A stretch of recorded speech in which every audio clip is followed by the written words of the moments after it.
Okay. Can you see the record button, Parveen? Yeah, mine? No, is it recording? Because I'm not able. Yeah, it is. Okay. I can see that. Yeah. So welcome everybody to how to organize your business and just 10 little hacks. So one of them is this. Make friends with your memory palace. So what's a memory palace? What is a memory palace? Does anybody know what a memory palace is? If you have read Sherlock Holmes, you will. So the way we arrange how we remember things, a memory palace is a way we arrange the things in our mind. So everybody has a different way of remembering things.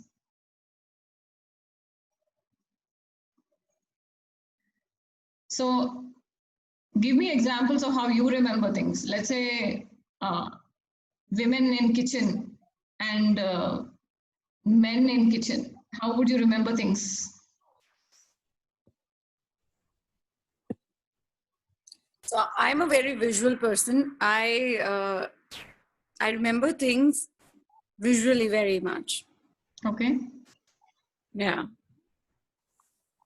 So if I ask you where is the sugar in your kitchen, what will you tell me? Yeah, it's on the right side of the shelf, second. Yeah. So you're taking this information from your memory palace because that's the way you remember things. So you need to make friends with your style of working. Everybody has different styles of working. So you need to understand how you really understand. So organizing your business is not about the business. It's about how you organize the business and how you have a memory about things. So you need to make friends with that idea because there could be a lot of workshops or business conferences and stuff like that that talk about these are the things one need to do, like a generic thing. But it's not about a generic thing. It is about your way of doing things. So that is one of the things. And second is what's in a name. How many names, like how do you name things? In a, let's say you're looking at your computer and you're organizing your files. How do you name your files to remember? In your phone, how do you remember the names? Like how do you store the names? There is a way you store names so that you can remember the connections. So when you're doing your business, when you're organizing the files, let's say it's the letters and organization, it's the invoices, is it monthly, is it files or formats? How are you naming them? How are you storing them? And this is very important because if you remember the format of how you're storing them, all you have to search is in that format. Let's say I am making a manpower report for the month of June. I will store it as, is it a master file? Is it a monthly file? Or what is the subject of the context? Is it a manpower file for recruitment? Is it a manpower file for paying salaries? Is it a manpower file for what? So there is a subject and then there is a date. It could be a date so that you know that you're updating whichever the date it has been a final version, you can maintain that date and the month and put it in a month folder. So this is the name that you maintain. This is about the files. If you're looking at your expenses and stuff, there are ways and brackets that you can remember them easily. So when you name them according to how you are comfortable with, you remember that and you're able to recall it very quickly. The third is the color coding. Let's say you're working through something. It's good to have, like, how do we have traffic signals, right? Red means everybody stops. Orange means everybody is ready. And green means everybody just drives. It's a universal code. So how do you color code? Even in army, they say code red or code this. Everything is coded. So when you're color coding your stuff, it's easier. When you talk about, let's say, formats of letters, you have a certain black coding. And if you say you want to remember some things, let's say you tag them in yellow. It's like a bookmark of sorts. Even physical copies, like if you're maintaining physical copies of things, let's say red means something, yellow means something, green means something, and you have this code, and you just tag them according to that. So it's easier to search like a bookmark.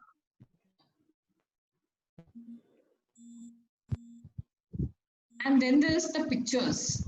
What is a visual that you have? Let's say, for example, your brand, you're making presentations. If you have a company and you have a certain, we talked about branding last week. We talked about how colors, text, typography, and the brand colors and everything has an impact. So when you are presenting it, if people have to know that you are the one who's presenting it, there has to be a signature style. There has to be an image that talks about it. There are certain images that you look at that say, okay, this is the thing that I'm presenting. So this is more to do with presentations. This is more to do with brand recall and how you allow the trickles to come in. How you identify or how you allow others to identify you and the source. And then there's a digital framework. So when we're talking about digital framework, it doesn't have to be in a certain format or in the way that, what do you say? It doesn't have to be complicated. The word itself looks very big, but what it really means is if you are organizing everything on the computer, you need to have systems in place which will help you gather that information. And you cannot see time is they talk about time as being money, right? Like the more time you spend in trying to figure out where things are or what things are, the action part of it goes missing. So from a digital perspective, if you have automation, if you have ways of doing things, let's say, for example, if you want to write some blogs about your business, you can sit and figure out a chart as to how many topics you can talk about and what are the topics and at what intervals do you want to release them. And you can actually have a calendar for it and release this. So when you have a framework, whether you write it in a pen and paper or whether you have it organized somewhere in the computer, it works well because you know what is your action plan. You're not in reaction all the time. And we are talking about structure with no walls.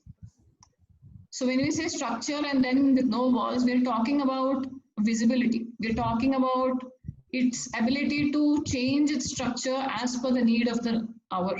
Let's say today you decided that this is the structure you have. Tomorrow something else will work. We should be able to move towards that, but that also can be a structure that works. The example that I can give here is, let's say, if you're looking at a marketing plan or if you're looking at a strategy to make sure there's an awareness about your product or your service. Either you work with a team, let's say today you have a 2-people team or a 3-people team that's working for you. Tomorrow you might want to expand it to 10-people team. Or you might just say, okay, I need specialty people or I need to outsource this, or I would like to do it myself. So that is the structure. If you think, no, I definitely have to have 2 people, then you are just fixing yourself into that.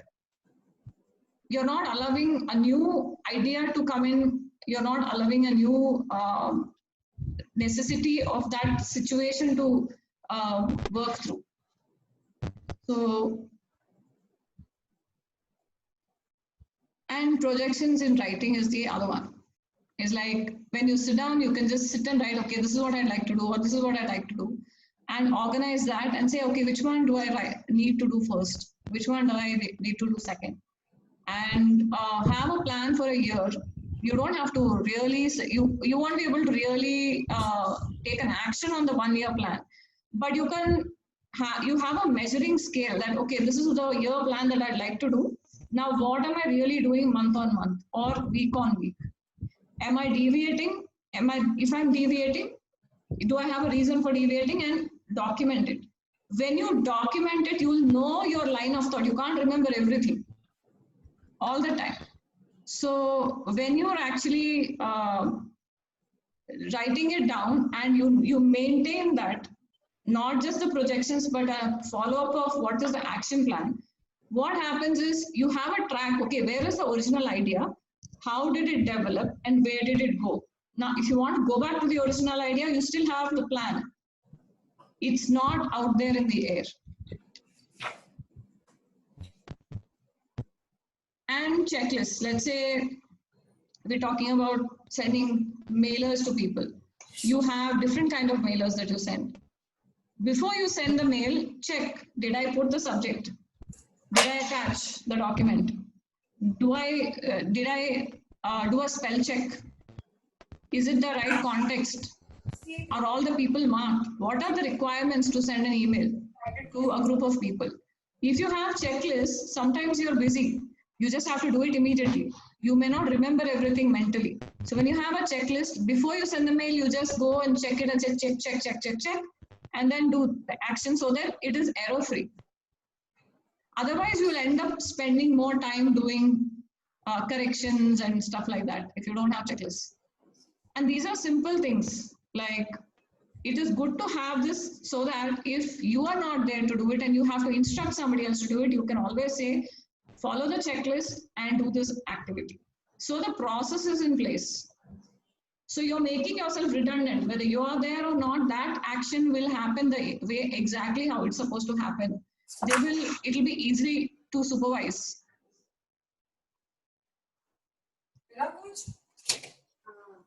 Automation and delegation. We should be able to figure out small ways where you can do 10 things at the same time.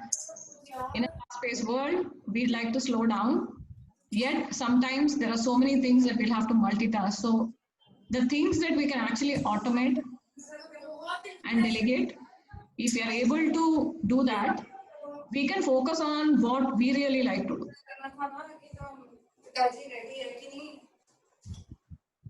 And be willing to restructure and recreate the whole thing all over again, if necessary. So following the 1 to 9, you should be able to restructure your business anytime. Okay, I like doing the activities in this way, or I'd like to have my marketing plan or the action plan or the documentation, the legal structures. Do I have it in place? Am I keeping it updated according to the changes that are happening? So a restructuring mechanism. So when you have this, what happens is, there are 3 important aspects here that will happen. Your retrieval time is 3 seconds. When you organized, when somebody asks you for something, you can retrieve it within 3 seconds. They say if you can retrieve it within 3 seconds, you're actually able to be very effective in maintaining your time. There's no necessity for time management. There's nothing to manage. You're actually acting. You're not reacting to your conditions. And it is an enabling process. It enables anybody stepping into your shoes. Today you're talking about maybe you're a solo entrepreneur. Tomorrow you may have a small team of 5 or 10. Tomorrow it might be 500 employees, 5,000 employees, or 100,000 employees. When you have it in place, the business is successful. And these are just some simple things that one can do. And mastering the improvisation. You know, like on the go, when you have everything ingrained in you, the way we are talking about, if you have all this ingrained in you, you can actually just improvise on the go and document it later. So if anybody has any questions, I can take them.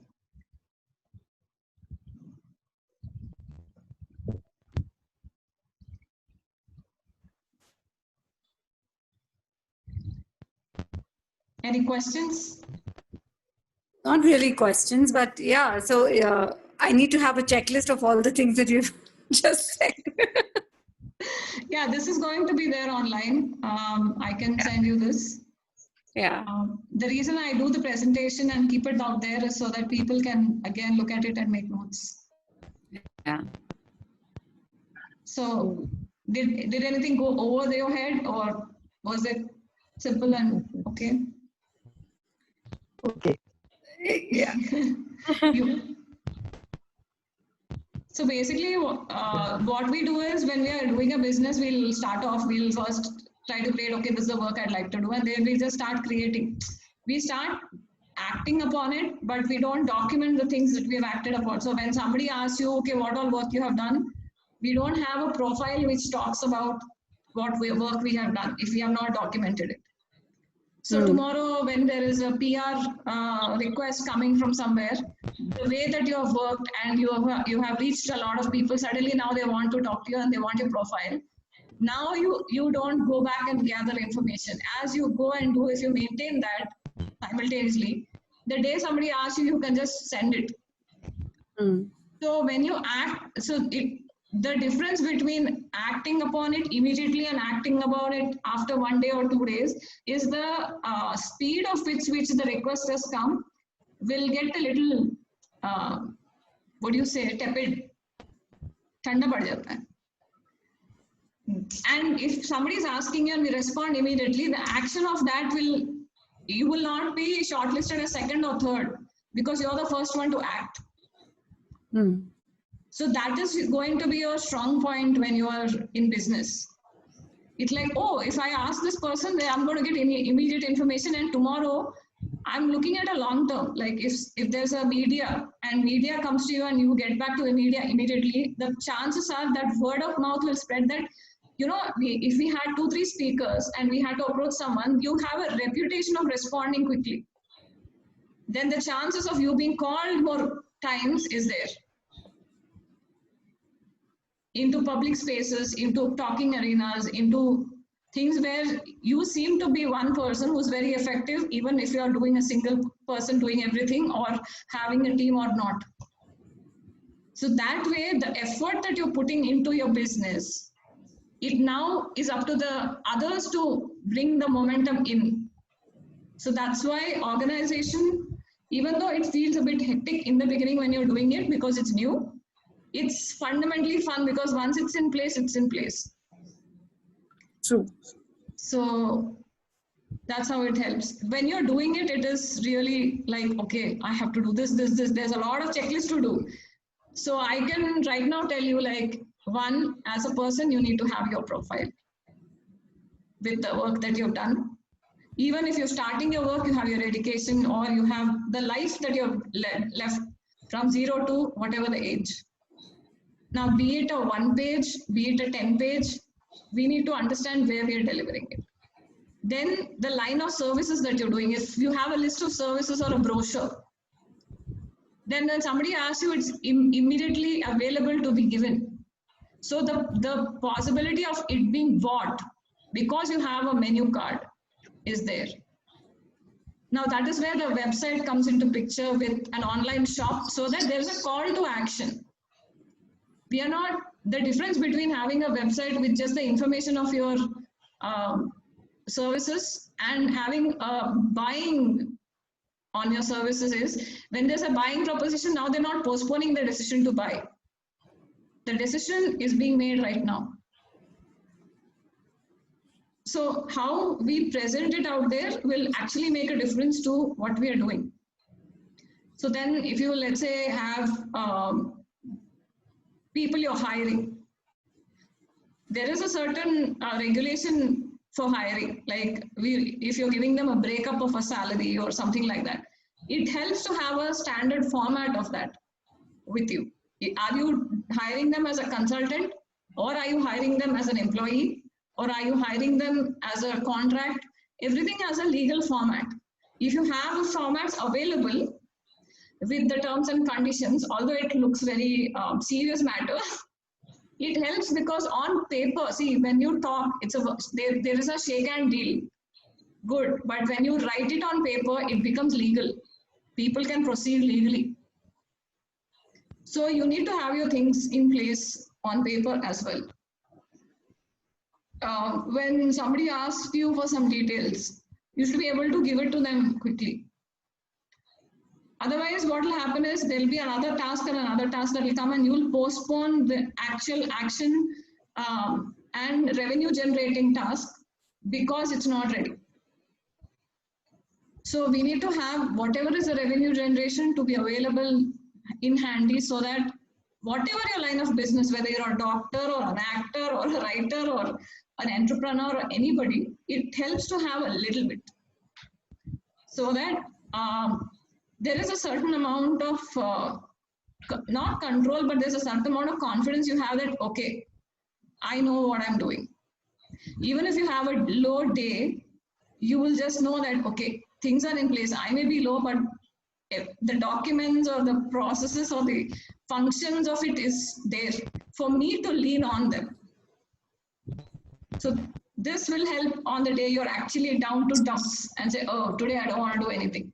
But you don't have to. You can just instruct somebody to do it for you because there's a checklist. Oh, you just have to make sure that checklist is there, and that's it. One instruction and you can go take a break. So, I mean, these are my little tidbits for organizing a business. Thank you. They were gems. Thank you. Any questions? Have we done that? Thank you. Thank you. Thank you.